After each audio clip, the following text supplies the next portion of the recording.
How's it go? Let's get it on. How's it going, everybody? Bryan Alvarez here on Wrestling Observer Live. We are here every day, Monday through Friday, noon Pacific, 3 Eastern, Sunday, 3 Pacific, 6 Eastern, Saturday mornings with Jim Valley, 10 a.m. Pacific, 1 Eastern, Sundays with Andrew Zarian.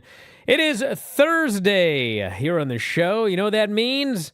Tonight is TNA Impact Wrestling. We got 3 matches announced for the show. As far as I know, might be more, but I got 3 right here. So we'll talk about that, as well as the Dynamite show from last night. I thought overall Dynamite was an excellent show.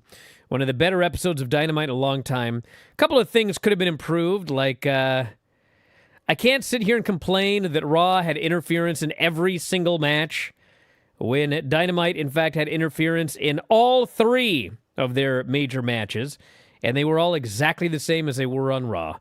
But they did make some very positive changes to the show that I think helped make for a better show, and some surprises that we were not expecting. So we'll tell you about that here today. We also got the Collision lineup for this weekend. We won't do spoilers, but it was taped last night. We'll tell you about that. There's, of course, a AAA on Fox show and a SmackDown this weekend as well. We've also got a bunch of news. There's always news to talk about. At the Royal Rumble, AJ Styles retired, went to put his gloves down in the ring, and then changed his mind. And he put them back on. Why? Well, he was asked, and he answered. So we'll tell you what he had to say about his future. We've also got Kenny Omega potentially not being at the next pay-per-view.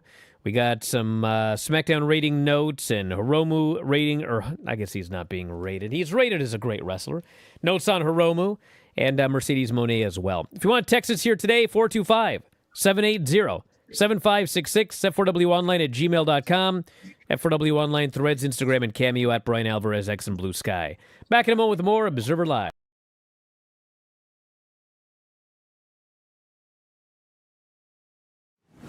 Check out this free video and make sure you hit like and subscribe. Hey, listen, we're going to start with the real main event of the weekend. We witnessed with our own eyes Minoru Suzuki versus Butterbean with Dan Severn as the special guest referee. The worst match in the history of professional wrestling. We all knew it was going to be a train wreck. Oh, yeah. I said, this is going to be a train wreck. I want to see this train wreck. I must see this train wreck. I will give credit to Butterbean. Butterbean was very, very fat, and I don't think that he could walk. And he spent a lot of time with DDP. Yes. Did a lot of DDP yoga. Yes. And DDP literally got him back on his feet. Yeah. The entire first round is just like standing there. And the brawling's kind of like, and Suzuki like throws, he finally gives him a good one. How'd you like that one? So Butterbean falls to the ground by holding onto the top rope, squatting down a little, grabbing the middle rope, squatting down a little further, and then he lays on the ground. The crowd's chanting "Fight Forever," which sounds like a horrible idea. Yes. So the ring announcer says, "Ladies and gentlemen, we have just heard from the special enforcer, Dan the Beast Severn. He has ruled that the match is a double countout." And the fans are like, "What? Boo!" And they're all angry. And I'm like, this is the most ballsy match I've ever seen. I heard a rumor that Suzuki was talking to someone before the show about this match. And he was like, this match, very bad. And the person was like, Minoru, dude, it's going to be fine. Like, you can do this. You're great. This match is going to end up fine. And Suzuki said, no. That was it. Okay. And I got in just in time to see Minoru Suzuki versus the Sex Doll.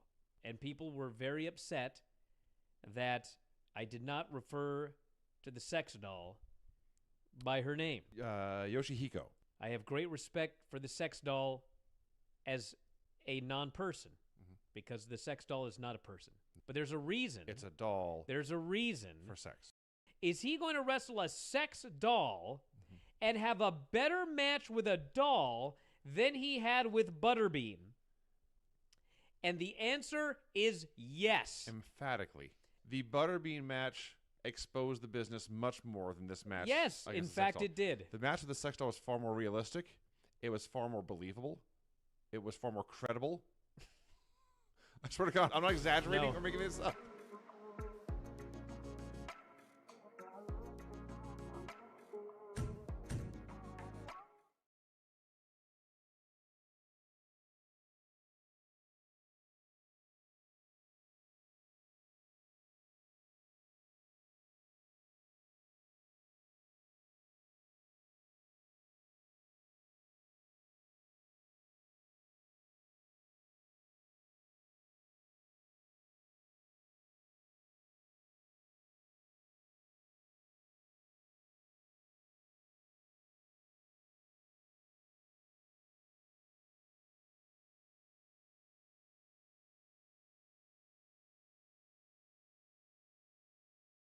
Back in the show, Bryan Alvarez here, Wrestling Observer Live. Yes, Filthy Tom is joining us here today.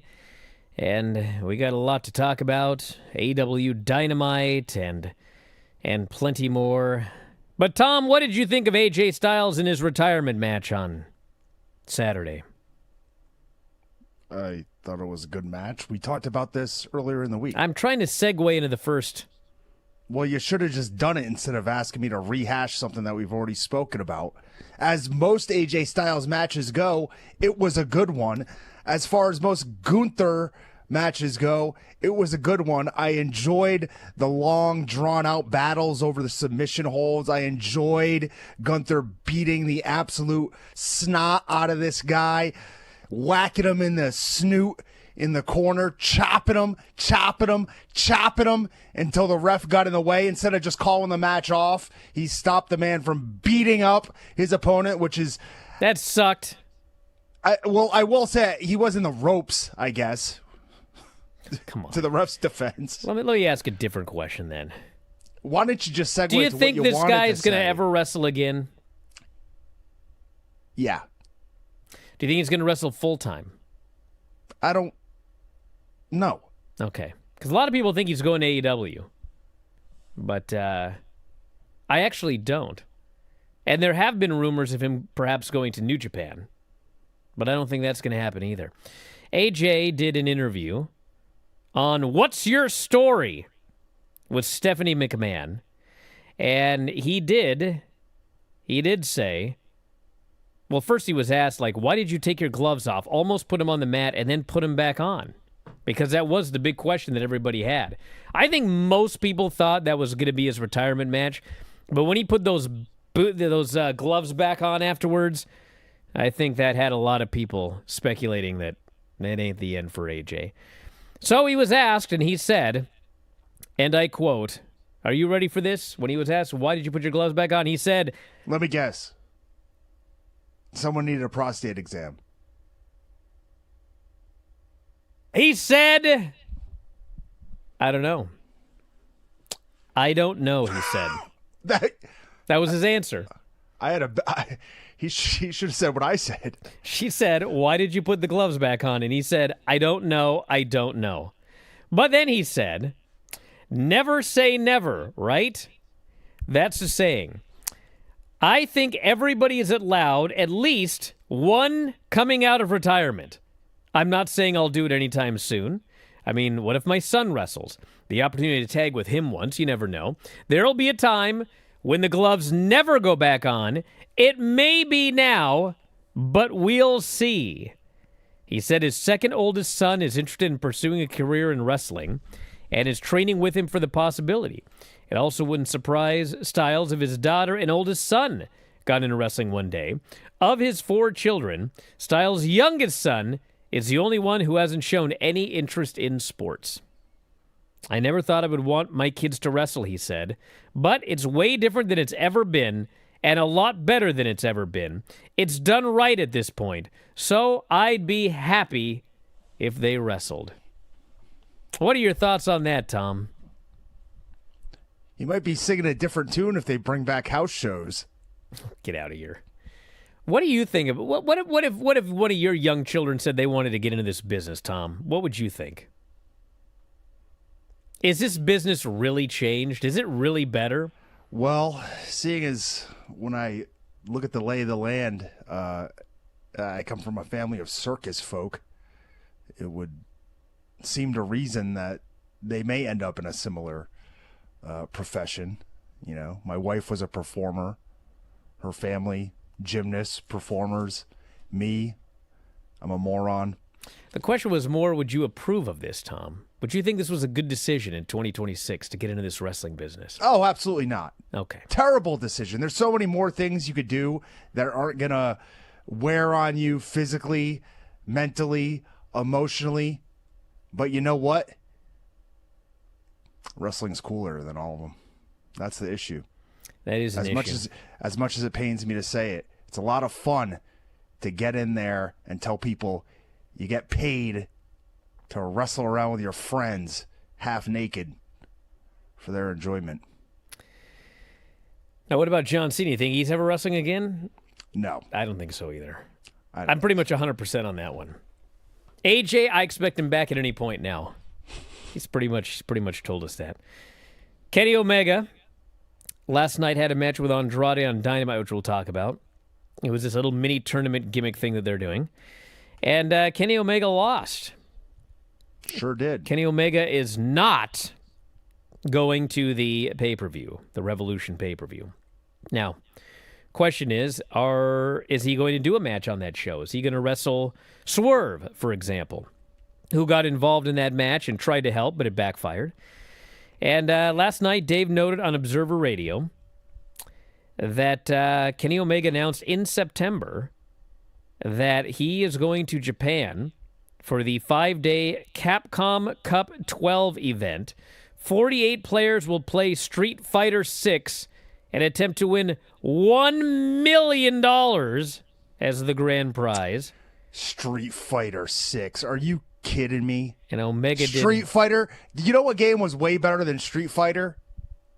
You remember Dead or Alive? No. Do you remember that one? I don't. This is after my time. That one was a fantastic fighting game. Wow. Voluptuous vixens fighting each other. They even came out with a spin-off volleyball game. Dead or Alive Beach Volleyball.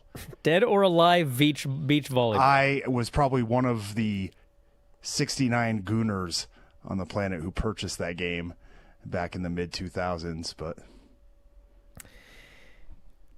the event fantastic runs fighting game. March 11th through 15th with Omega meet and greet set for Wednesday, Thursday, and Friday. Unclear if he will remain in Tokyo through Saturday and Sunday, the latter of which is the date for Revolution. So he could make it back if he wanted to. Lots of Dead or Alive beach volleyball fans in the chat. So, yeah, that's the story. SmackDown, 1.26 million viewers on the USA Network.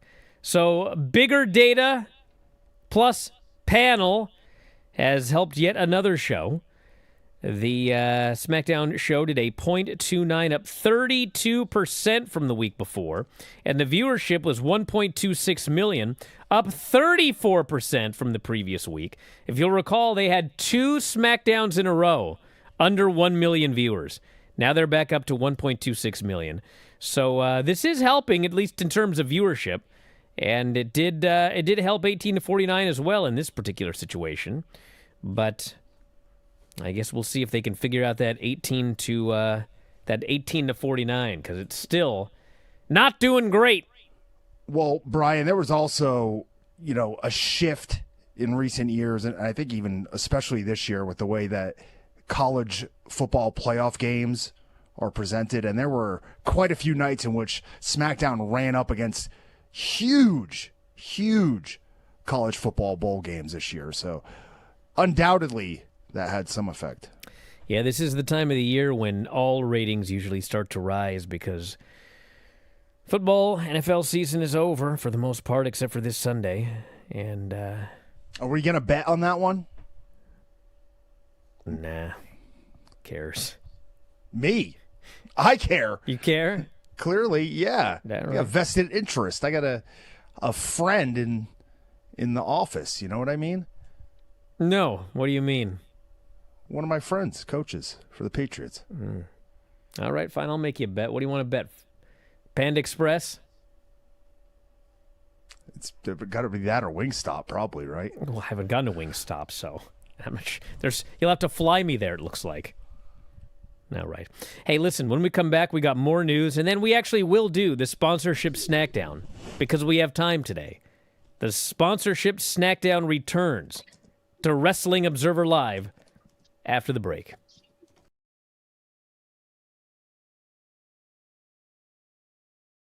Just a quick note before this free video. If you click like and subscribe, I'd be very thankful.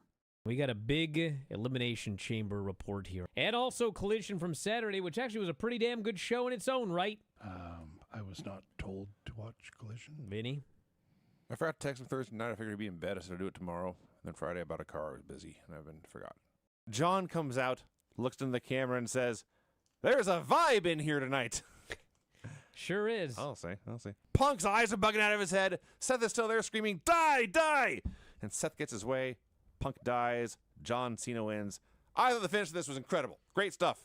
God, Travis Scott. Jesus God almighty. This was exactly like when Hogan used to come to the ring, Dennis Rodman trailing him, and Dennis Rodman was like on another planet. He had no idea where he was at, stumbling to the ring. He had basically have to drag him down there.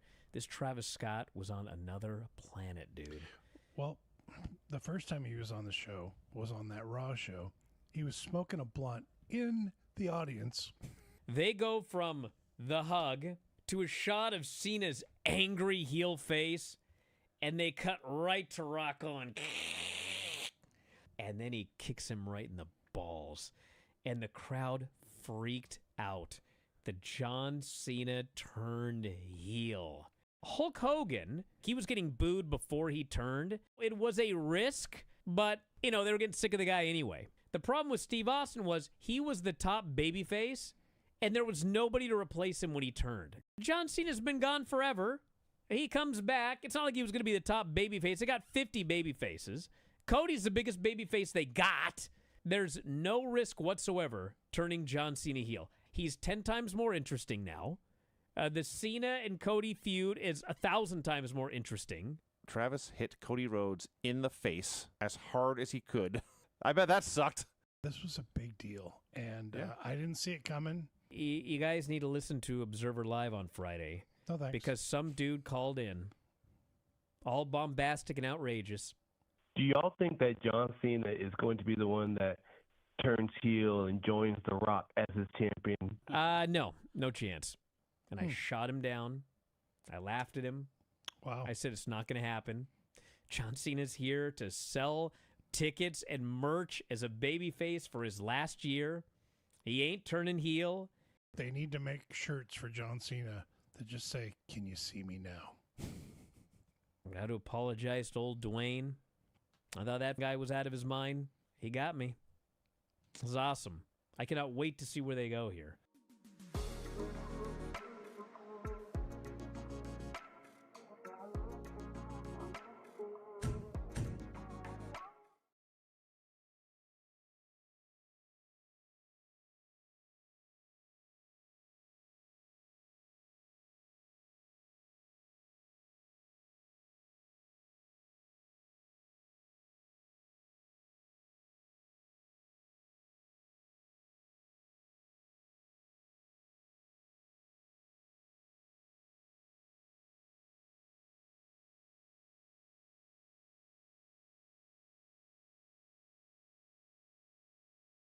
Back in the show, Bryan Alvarez here, Wrestling Observer Live. Filthy Tom Lawler is joining us.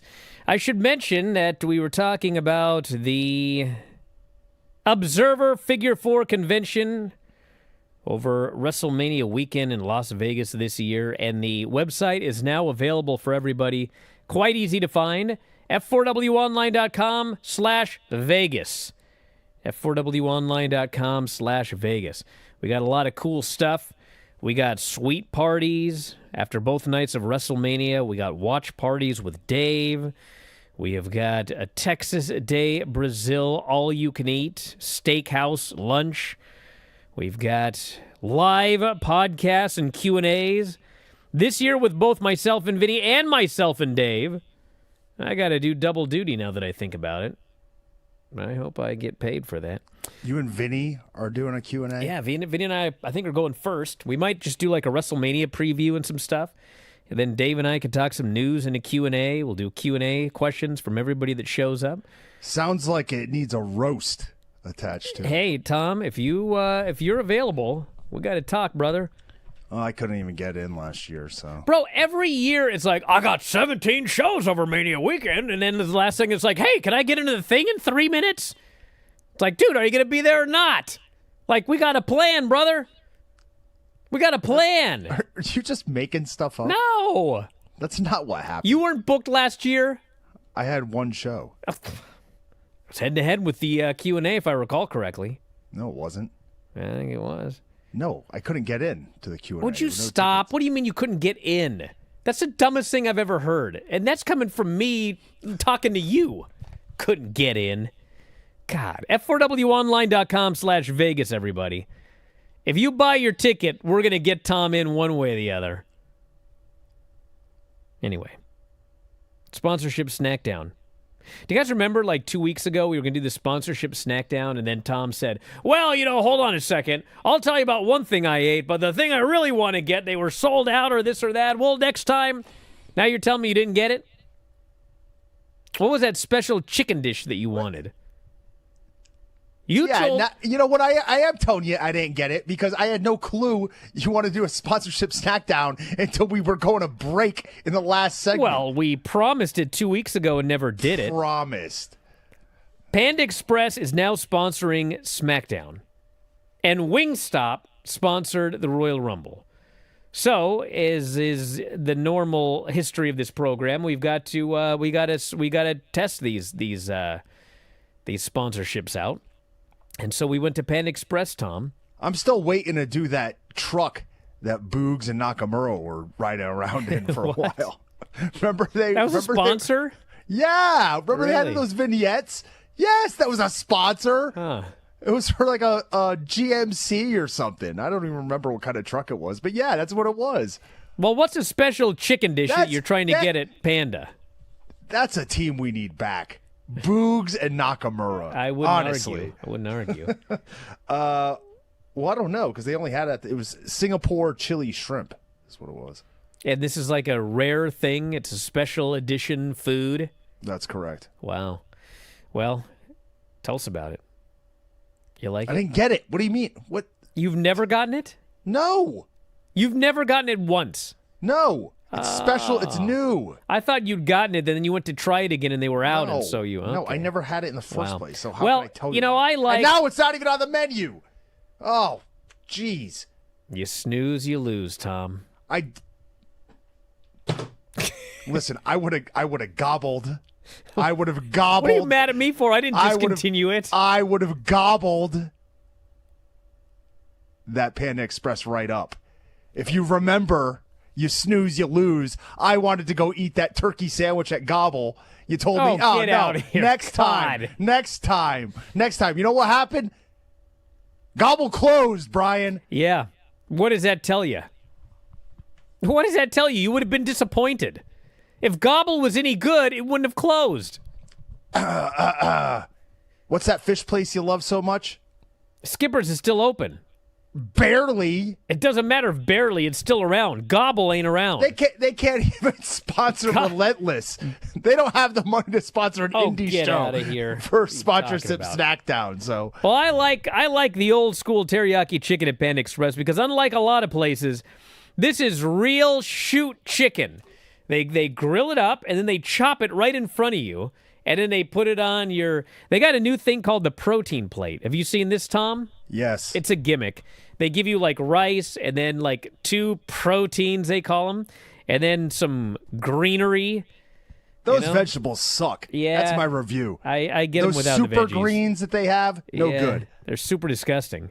But the chicken, I do like the. It's like cabbage and broccoli that just shoots right through your anus. Excuse me. You heard me. Not Mike Enos, your anus. I'm trying to keep us on the air, dude. I do like the Pan Express chicken and rice. It's just an easy, idiot-proof meal. Not that expensive. It's like $12. I mean, go to a normal teriyaki place, they're going to charge you $18 or something like that. So it's a value, it's real chicken, and if you're going to get something at a fast food place, at least get something that's real. Know what I'm saying? Here, I got a hack for you. Unless, hold on, if you really like Chicken McNuggets, which is not a sponsor, but I'll just throw this out anyway, 20 nuggets for $6 at McDonald's right now. Did you see Matt Cardona? I don't know what interview it was, but they asked him like his cheat meal, and he said, you know what? And he said, this is what I had after my re-debut in WWE. He went to McDonald's, and he said he got a Big Mac meal with fries and a Coke, not a Diet Coke. Wow. A Carb up quarter day. pounder with cheese, 20 nuggets, and a McFlurry. Okay, I wasn't impressed until he added the 20 nuggets. I took my kids to McDonald's a couple days ago. They wanted the Happy Meal toy, and I saw that 20 nuggets for $6. I was like, it's $6. You know what I'm saying? And actually, I looked it up. It's definitely not a healthy food, but I did look up like all the how much of this or that. The macros. They're not that bad. The macro There was a nutrients. lot of protein in those 20 nuggets, and I won't lie. I'd do it again. But anyway, go to Panda, everybody, and maybe next time. Go to Trader Joe's and get the orange chicken and the fried rice that they have and save your money. Is that good? Yeah.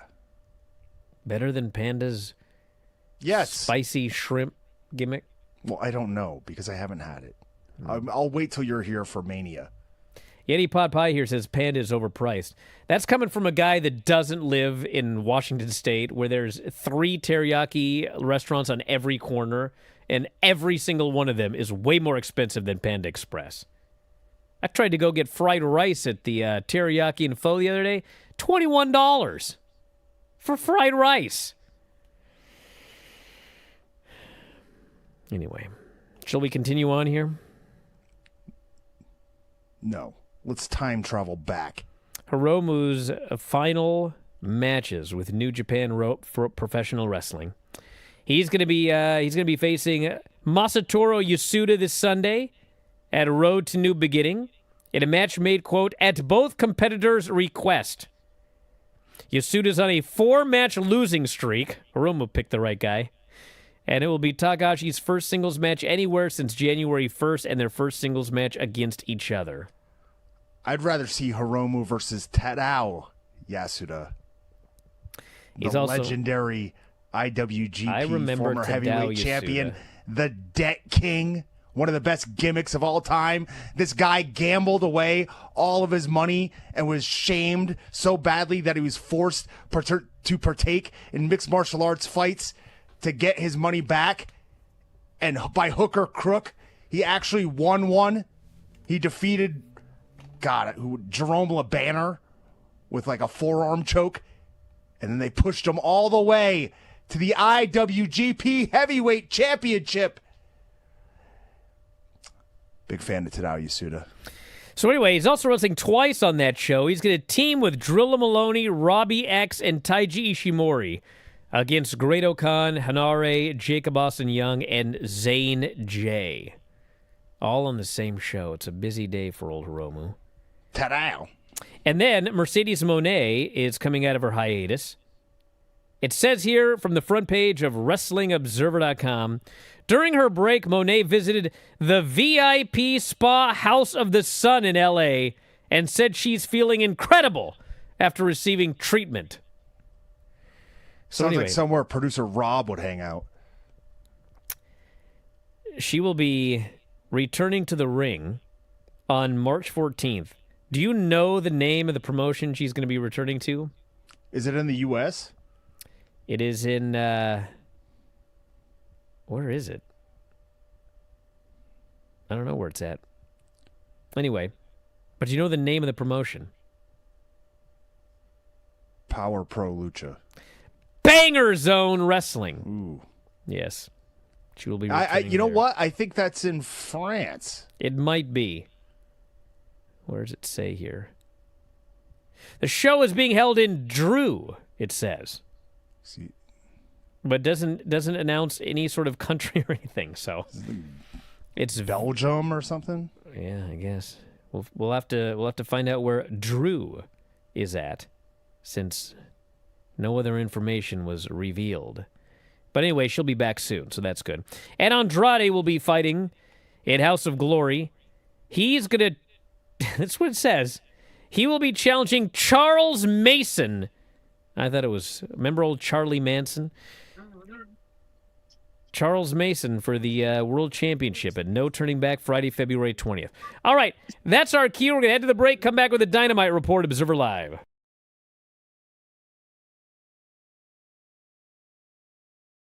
Granny, what's happening? What do we got for the Wrestling Report here today? Talk or something. Talk or something. So Niven comes in, jumps on Bailey with her overweight body a couple of times, doesn't mind playing dirty, leaves Bailey on the mat in lots of pain. I found this book. It's called Limericks from the Heart. Is this a Lanny Poffo book? Let me finish this one. This guy's name is Lanny Poffo. And there are 335 pages in here. Can you guess what it's about? Smoking. Oh, Sean yeah. the Wizard. Have you read it? We read it every week for about 6 months. When I first started. Wow. Why don't we start reading some questions, and we'll see if we can spur some answers out of Granny. Shall we try? I don't think so. Let's try. Then you'll really find out how dumb I am. Granny, did you know there was a wrestling bear? No, and I don't care. All right. It's a bear that wrestled people. I still don't care. Okay. Is Granny frozen? Granny, you frozen? No, I'm ready to read my report. Your picture is frozen. It is. Yeah. Or you're doing a great job as a ventriloquist. Cody Rhodes versus Solo Sikoa, or whatever his last name is. Paul Newman is watching this match, and he's not on Cody's side. What's the matter? Absolutely nothing. Everything's great. You know, Cody did say that he was looking for a manager. I think him and Paul Newman would be a... What a handsome pair. Yeah. A dashing duo. That guy's a movie star, isn't he? Since you're on the phone, why don't we just jump right into your wrestling report and such, and then we'll let you go and we'll do Facebook without you. Can I lay the phone down and can you hear me? You can try. Why don't you give it a shot? Okay. Oh, boy. It's going to be a disaster. I can already tell. Can you hear me? I can hear you. That's all right, I guess. Go ahead. No, it's your segment. You're gonna read us jokes or your wrestling report or whatever. I see Granny has now put the phone back up to her ear.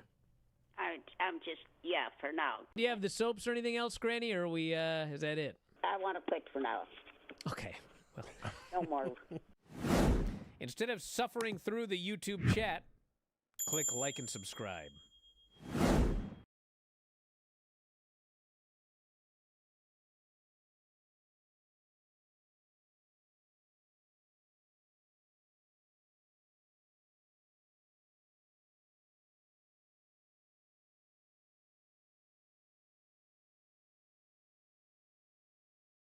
Back in the show, Bryan Alvarez here, Wrestling Observer Live. Filthy Tom Lawler's joining us here today. Well, what'd you think of old Dynamite? Thought it was a good show. I mean, the action on AEW is always good. I thought that this it was a wrestling-heavy show. I thought this show was one of the better Dynamites in a long time. I did have one qualm with it, as we'll get to. But overall, I don't know what's going on, but, all my greatest ideas are being done.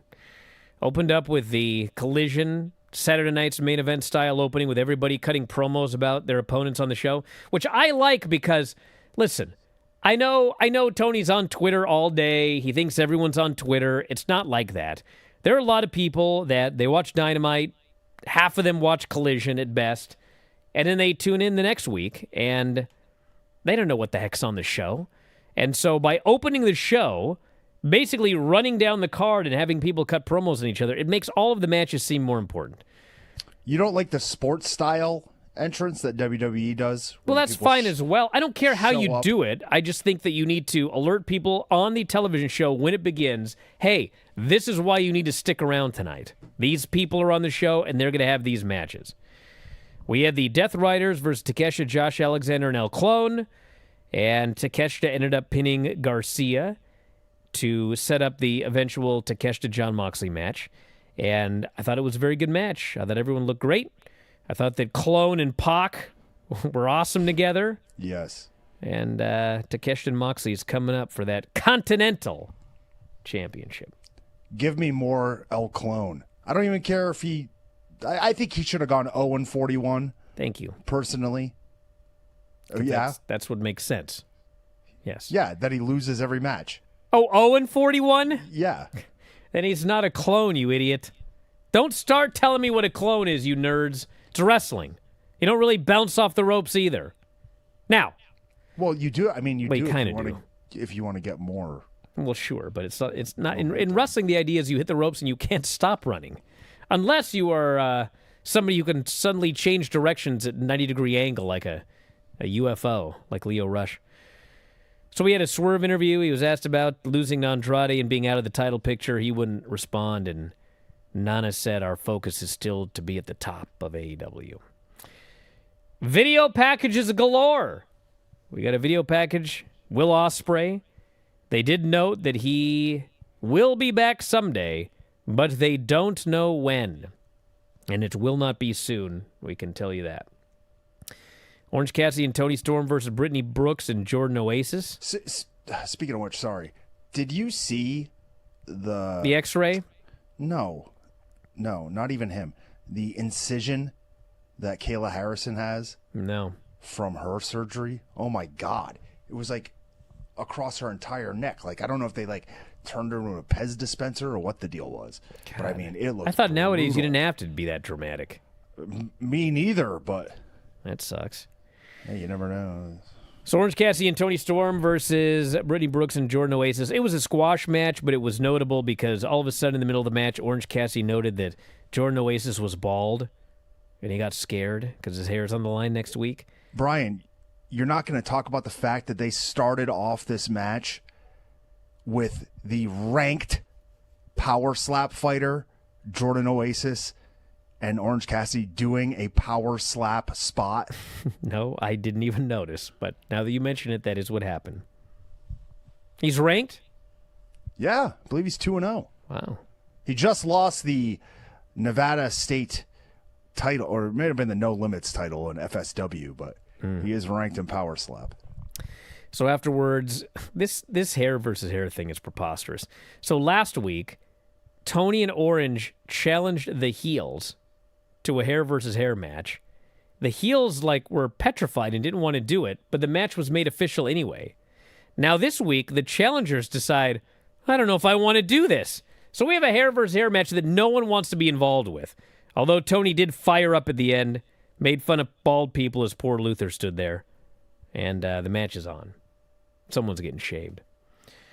Then we had one of my issues with the show, kind of an ongoing issue. You'll never guess, everybody. Darby Allin was murdered again. Boy, was he ever. But it's like, I mean, I love Darby, but who cares? It is on every single show. He gets murdered, and he always comes back just fine. So it's like, the idea is we're supposed to be concerned or be angry at the heels or whatever. Is it? That is the idea. But instead, we just watch it, and it's like, what crazy thing is going to happen this week? Okay, he got dragged along in the desert, left for dead in 100-degree weather. But anyway, moving on. Even the announcers are like, well, we'll try to get a follow-up. Coming up next. And It's not 100. Whatever it is. What desert is 100 right now? It's like The point is it's hot. a historic It was left in the heat desert. wave right now here, and it's like 80s. The thing is, what's funny is it's 2026 and it's Darby Allin doing something crazy. But this kind of thing was done in WCW in 1999, and it was ridiculed for decades afterwards. When the Filthy Animals buried Ric Flair in the desert. I mean, It's basically the same angle, but anyway. Hangman We need Page, to- Mark We need Davis. to get somebody crushing a BMW or whatever it was that Sid had. Hangman and Mark Davis was a good match. Very good match. Although, this was an AEW special in that Tony just loves doing these back and forth 50-50 matches. And Mark Davis does not have the credibility to have Hangman Page struggle this badly to beat him. And like the crowd is going crazy for the match for about probably 3/4 of the match. And then finally they do near fall. And then Davis tries a lariat. Hangman counters. He hits the Deadeye. The crowd goes, 1, 2. And the guy kicks out. And they went, oh. No, he hit the lariat, and then he went for his pull-up pile driver, and Hangman landed on his feet and Yes. lifted him into the Deadeye. That should have been the finish. That's the point. As soon as he kicked was out of that, agreeing with you. could hear the crowd just kind of like, they lost the crowd. And then, he goes for the buckshot, but then Davis has to counter that. And you can just hear the crowd. They're out of the match now. It's like, how long does it take to beat this guy? And finally, Hangman beats him. And, a guy like Hangman who is in contendership, like legitimate contendership, not we need another body because Joe got hurt, but like legitimate contendership for the world title, should not be fighting this hard to beat Mark Davis. And then he vowed to win the title. We had the best match on the show by miles, Kenny Omega and Andrade. And, This Kenny Omega. dude, this Andrade, both of them, they were freaking awesome. And I advocated for Andrade winning this match because the crowd is super into him right now. He's a fresh guy in the title picture. Kenny's going to Japan or whatever. And the only issue is for the, I guess it was the first time of 3, it was a WWE finish. So out comes Don Callis. He's got this preposterous, glowing, radioactive screwdriver. You can see it from a mile away. Tries to get it to Andrade, but out comes Swerve, confiscates it. As he's confiscating it, Aubrey is distracted. Andrade sneaks behind a one-winged angel attempt, hits a low blow, hits a DM, and he gets the pin.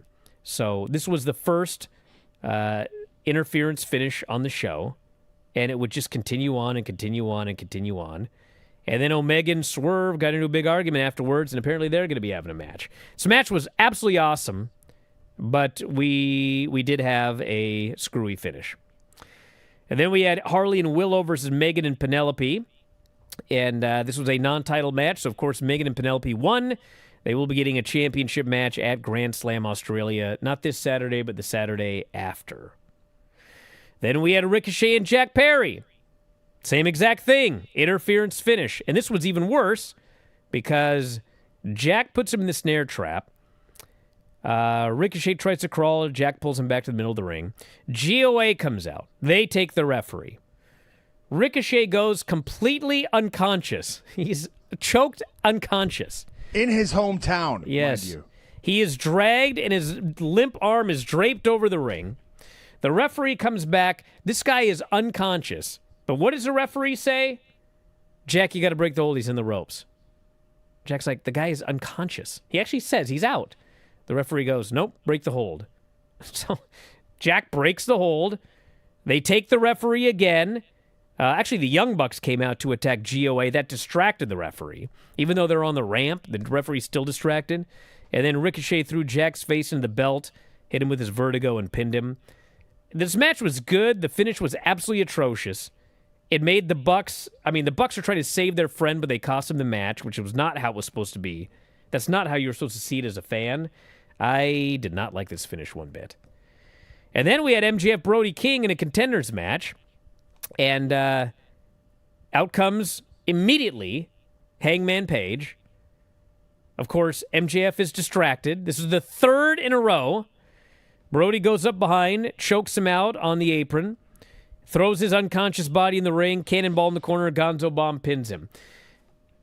Because Brody is what we call a weak challenger, he's like a great wrestler, but no one thinks he's going to beat MJF. You had to do something like this to set this match up. I thought this was great, but if this is going to be what you're going to do in the main event, under no circumstances did the previous 2 matches also need somebody running in and interfering. Not only that, but Brody needed to win, but I did not like the way that it was done. To me, it screamed of the same kin of like when Mankind won the title. You know what I mean? Like Stone Cold comes out, he causes all this chaos, Mankind wins, but you know that the shine isn't going to be on Mankind. And you could tell by the way that this was set up. Brody's got no shot in Australia. MJF is winning that match, and then eventually he's going to face Adam Page. Yes. So then we had Andrade hitting the ring. He attacks Brody, takes out MJF. Hangman lays out Andrade with the buckshot, tries one on MJF. MJF kicks him in the jimmy. Brody grabs MJF, hits another Gonzo bomb, hits him with his move twice, and parades around with the belt afterwards. So I thought this was an overall very good edition of Dynamite. Very good. And would have been better if we did not have 3 straight screwy finishes in a row, which is literally exactly what we saw on Raw, which I also didn't like. Everybody's asking if we covered the chants. Well, we're on the radio, so we can only say that there was an anti-ice chant, which actually did get mainstream publicity here today. There were people writing about it, so... Certainly did. Bryce Remsburg made no bones about the fact that he held up starting the match so that the chant could play out. Yep, so that was the show. And we got the Collision show coming up on Saturday, which we won't spoil here.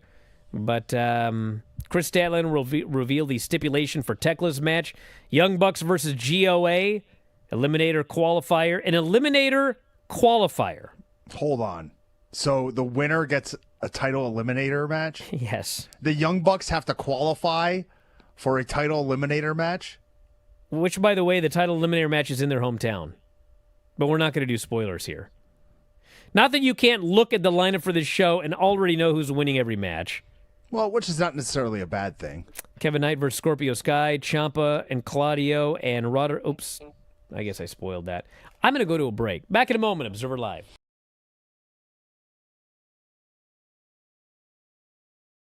Just a quick note before this free video. If you click like and subscribe, I'd be very thankful. We all went to the AEW Wrestle Dream pay-per-view in the Tacoma Dome. What a dump. They've remodeled in the last 5 years. I don't want to watch a show in the Tacoma Dome. I'm over that part of my life. So this is all about I you, want okay. It is all about me. It's my show. Yep. Sick of these crappy dumps. Rico. Yes. Rico Constantino. Mm-hmm. When Rico Constantino showed up on the screen, I almost fainted. If you would have slapped me with a bass, I would have been less surprised. A bass, Yeah. you say? Excuse me? You heard me. Now, you mean the fish Yes. or like a bass, the instrument? No, a bass. Well, he would have said a bass if he meant a bass. Shibata hooks a rear naked choke, and Shibata's shoulders were down, and the referee counted 3. I don't care what happened in Florida in 1973. That is an Eddie Graham babyface finish when he wanted a heel to get a fluke win. The crowd hated it. Hated it. You know, people are upset that Adam Cole's back as a babyface or whatever.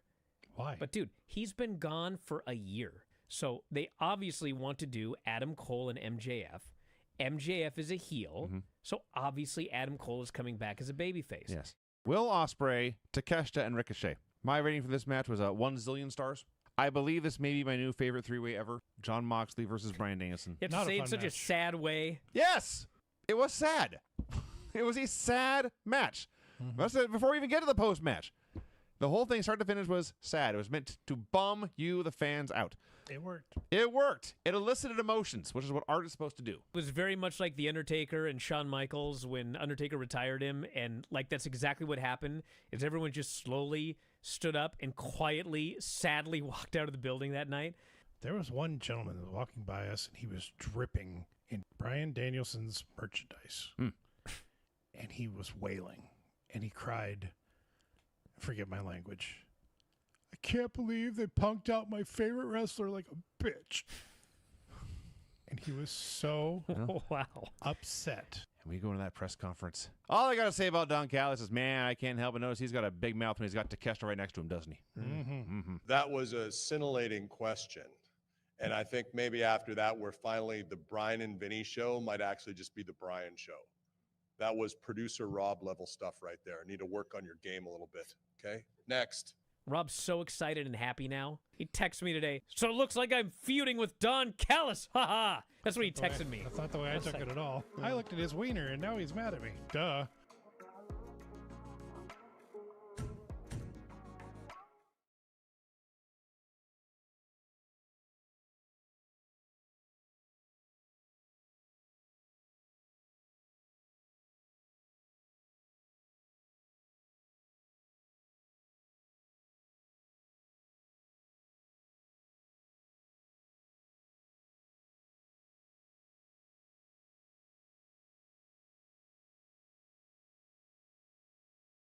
Back at the show, Bryan Alvarez here, Wrestling Observer Live. Filthy Tom Lawler is joining us here today. We have got Grand Slam Australia coming up as well. Hangman and Andrade. Winner will be facing MJF for the title at the pay-per-view. I think it should be Andrade. That's my pick. But we'll see. Tony and Orange versus Wheeler and Marina. Hair versus hair tornado match. Who's getting shaved, Tom? Wheeler Yuta. You think Wheeler's getting shaven? I do. It's probably the best bet. I think it's time, especially if they're going to try to do the Death Riders as some sort of baby faces. He's got to get rid of that weaselly, greasy hair. And we've got the John Moxley Takeshita match for the God, there's so many belts. The Continental title. I was literally watching that Jack... the Incontinent title. That Jack Perry match, I was like, what belt does Ricochet have? I'm losing my mind. It's not the International. It's not the Continental. Interspecies. Oh, yeah, it's the National. The National, which is not also the TNT or the World. Anyway, Babes of Wrath versus Mega Bad, which is Penelope Ford and Mega Bad. That's their team name. Mega Bad. Should have been our team name. Because as a team, Tom, we were mega bad. One of the worst. Actually, I think we actually figured out we were the worst. Like, of a team with at least some name value, Well, we were the worst team. Did we ever win a match? How many times have we been over this? I don't even remember. I think I single-handedly I certainly defeated won you the Black Label when I Pro pulled tag your belts once, and then you screwed it up for us, if I recall correctly. Remember when I pulled your stump at Black Label Pro, too? You think I'm ever going to forget when you pulled my... Not only did you pull my stump, but you fell back and I ended up in the splits. Because you just figured, I think his leg can go that far. I made you do I'm going to just keep pulling. I made you do the Lanny Poffo. You're a horrible human. We are out of time, but we're going to wrap it up here. Lance Storm is going to join us tomorrow. I'll be back tonight with Vinny, AW NXT on the Bryan and Vinny Show. A lot to talk about on both shows. My beloved Ava is gone. But I'll be back tomorrow here as well with Lance, and that's it, everybody. We're going to wrap it up. We'll talk to you next time. Wrestling Observer Live.